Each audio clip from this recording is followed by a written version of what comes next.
సిలికానాంధ్ర సాహిత్యాభిమానులకు వికృతినామ సంవత్సర ఉగాది శుభాకాంక్షలు. ఈ వికృతినామ సంవత్సరం ఉగాది సందర్భంగా మీ అందరినీ కలుసుకుని ఉగాది వేళ సిలికానాంధ్ర వేదిక పైన నిజంగా ఈ సంవత్సరం పేరుకు తగినట్టుగా అద్భుతమైనటువంటి సాహిత్య ప్రక్రియలను మీకు వినిపించాలనే ఉత్సాహంతో ఉన్నాను. వికృతి అంటే విశేషమైనటువంటి కృతి. ఇంతవరకు తెలుగు భాషా చరిత్రలో లేని విధంగా ఒక పద్యం చదువుతుంటే ఆ పద్యం ఉచ్చరించే విధానంలోనే మృదంగనాదం వస్తూ ఉంటుంది. ఒక పద్యం చదివితే నిరాఘాటంగా దేవాలయంలో హారతిస్తున్నప్పుడు గంటలు మ్రోగుతున్న చప్పుడు వస్తుంది.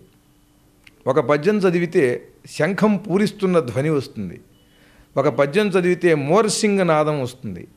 ఒక పద్యం చదువుతుంటే గుసగుసలాడుతున్నట్టుగా ఉంటుంది.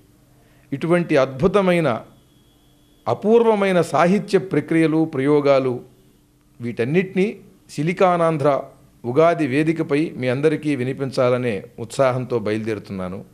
మీ అందరికీ మరొక్కసారి వికృతినామ సంవత్సర ఉగాది శుభాకాంక్షలు.